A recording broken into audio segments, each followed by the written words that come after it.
Ok, acho que começou a gravação agora. Então, na última aula a gente estudou um pouco sobre a transformação linear, né? A gente olhou para ela mais do aspecto como se ela fosse uma função, mas outra característica da transformação linear é que a gente pode olhar para ela como se ela fosse uma matriz. Então, o que a gente vai ver hoje? O que é a matriz de uma transformação linear, né? Então, podemos caracterizar uma transformação linear que transforma um vetor de n dimensão n em um vetor de dimensão n, dizendo que para cada vetor u, né, no Rn, as coordenadas da sua imagem, ou seja, as coordenadas do vetor t aplicado em u, dependem linearmente das coordenadas do vetor u, ok?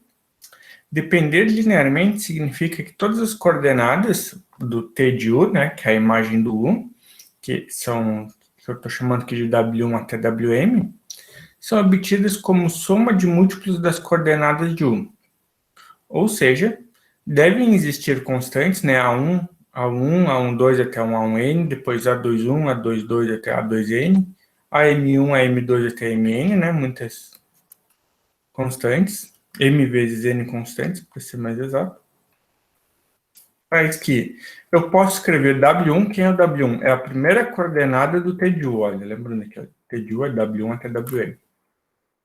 Então, W1 pode ser escrito como A1 vezes U1, quem é o 1, né, é a primeira coordenada do vetor U, e esses A's aqui são as constantes que a gente disse que devem existir, né? Então, W1 é A1 vezes U1, mais pontinhos até A1N vezes Wn, ou seja, eu estou escrevendo W1 como soma de múltiplos das coordenadas do vetor 1. W2, agora que outras constantes, né, de A21 a A2N, né, vezes o 1 até o N. Então, similar ao que a gente fez no primeiro, só que com outras constantes, até o Wm. Então, todas as coordenadas W, né, que são as coordenadas do vetor T de U, podem ser escritos como somas de múltiplos do vetor 1. Só que, se vocês olharem bem, é simplesmente um sistema, né? Então, a gente pode escrever esse sistema na forma matricial. Então, aqui, de W1 a Wn é igual à matriz dos coeficientes, vezes aqui a matriz das coordenadas do vetor U. Essas coordenadas do vetor U aqui no sistema estão fazendo um papel similar ao que seria o x1 até xn num sistema tradicional. Assim, a gente tem a matriz A, que é a matriz dessas constantes, né? E essa matriz A é que é dita a representação matricial da transformação linear, né? Em geral, eu vou denotar essa matriz como o T entre conchetes, né? T da transformação, né?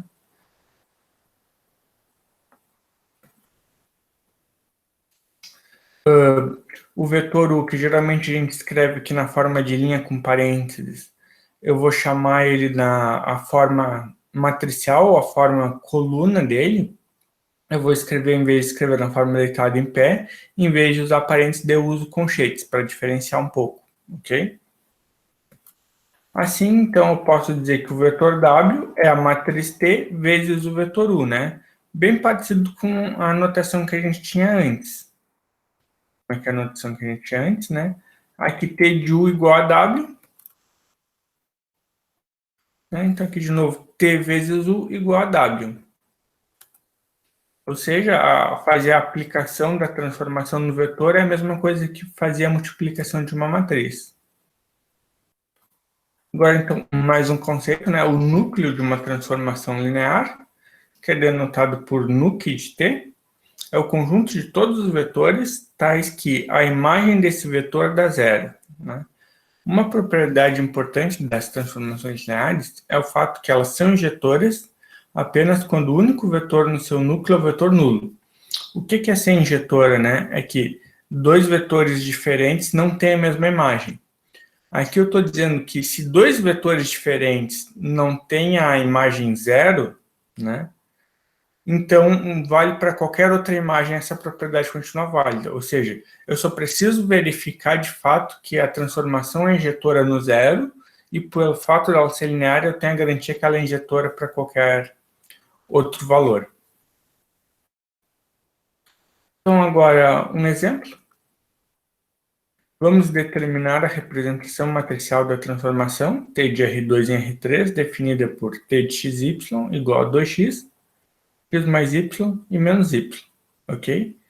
Ou seja, T de XY, ele é W1, W2 e W3, onde o W1 eu posso escrever como 2x mais 0y. O que é isso? O W1 é a primeira coordenada, né? Então, ele tem que ser escrito como múltiplo de x mais um múltiplo de y. Ele é originalmente 2x, né? Então, o múltiplo de x é obviamente 2, e como não tem y, o múltiplo de y que estou escolhendo é 0. O W2, segunda coordenada, é x mais y, então é 1 vezes x mais 1 vezes y. E o W3, que é a terceira coordenada, né, que é menos y, então como não tem x, é 0x, e menos y, então é menos 1 vezes y. Assim, a matriz dessa transformação vai ser, então, aqui 2 e 0, então aqui na primeira linha, que são as entradas de W1, depois para W2, 1 e 1, e para W3, 0 e menos 1, ok? Então, essa é a matriz. Agora, outra coisa que eu quero fazer é verificar se ela é injetora calculando o seu núcleo. Ou seja, então eu quero determinar para quais valores de x e y, né, t de x e y é igual a 0, 0, 0. Ou, escrevendo na forma matricial, né, quando que a matriz da minha transformação, vezes um vetor x e y, dá o vetor nulo.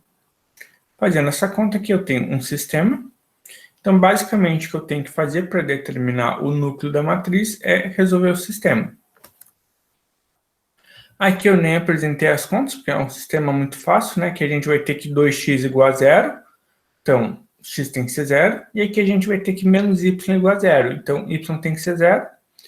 E 0, 0 resolve a linha do meio, né? Então, não tem muito segredo, né? A única solução desse sistema é o 0, 0. Portanto, o núcleo tem só o vetor 0, 0, ou seja, a transformação é injetora. E devem alguns exercícios para vocês, né? Então, determinar a representação matricial de cada uma das transformações abaixo e verificar se elas são injetoras calculando o núcleo, né? Similar ao que a gente já fez. Aqui tem 4 exercícios, né? Uma transformação que vai de R2 em R2. Aqui uma de R3 em R3. Aqui também vai de R3 em R3 e aqui de R3 em R3. Então, tem uma de 2 para 2, o resto é de 3 para 3. Então, o que eu vou fazer, né? Eu vou pegar esse aqui, T de XY, eu vou dizer que ele é igual a W1, W2, onde o W1 é x mais 2y, o W2 é 3x mais 4y, ou seja, então o W1 vai ser 1 vezes x e 2 vezes y. Então, as constantes que eu vou usar é 1 e 2. Aqui as constantes que eu vou usar, obviamente, vão ser 3 e 4 para o W2. Ok? Forma similar eu vou fazendo para as outras, né? Então, assim eu vou conseguir montar a matriz. Depois de montar a matriz, então, eu vou escrever aqui a forma matricial para montar meu sistema. Ok? Tendo meu sistema, eu vou resolver ele. Provavelmente, esses sistemas aqui não são tão simples. O primeiro, como é 2 por 2, provavelmente a melhor maneira de resolver ele é fazendo substituição, né? Isola o x, depois isola o y, assim, porque ele é pequenininho. Esse aqui 3 por 3, como já são maiores, já fazer substituição acaba ficando muito confuso. Então, esse daqui é a ideia, resolver usando o escalonamento, né? Da maneira mais simples possível, né? Coloca o 1 na primeira, 0 de baixo, até ficar um sistema triangular, e assim por diante. Então, esse daqui era o tópico da aula de hoje, né? Para a aula que vem, a aula que vem vai ser nossa última aula com conteúdo novo. Depois, se eu não me engano, vai ter uma aula assíncrona e a avaliação, ok? Então, bom, você já indo se programando para isso. Na aula que vem, a gente vai estudar uma coisa que é chamada de autovalores, né? E a gente, então, vai ver que tem uma certa conexão entre autovalores e o núcleo que a gente estudou. A gente vai ver que uma transformação injetora, se somente C0 não é um autovalor, ok? Então, na verdade, o núcleo só vai ter um vetor diferente de 0 Se o zero for um alto valor da transformação, né? Mas isso daí já é cenas para os próximos capítulos. Então, o conteúdo já está aqui, caso alguém já queira ir se adiantando para a próxima aula. Caso não quiser também não precisa, né? A gente vai ver isso com calma na próxima aula. E era isso por hoje. Vou cancelar aqui a gravação. E caso vocês queiram perguntar alguma coisa... Opa! Acho que eu não gravei, né? Não, tá gravando sim. Onde que... Não, tá. É que eu tinha apertado no lugar errado. Não tinha visto que eu interromper a gravação. Então, vou interromper a gravação aqui. Caso alguém queira perguntar alguma coisa, esse é o momento.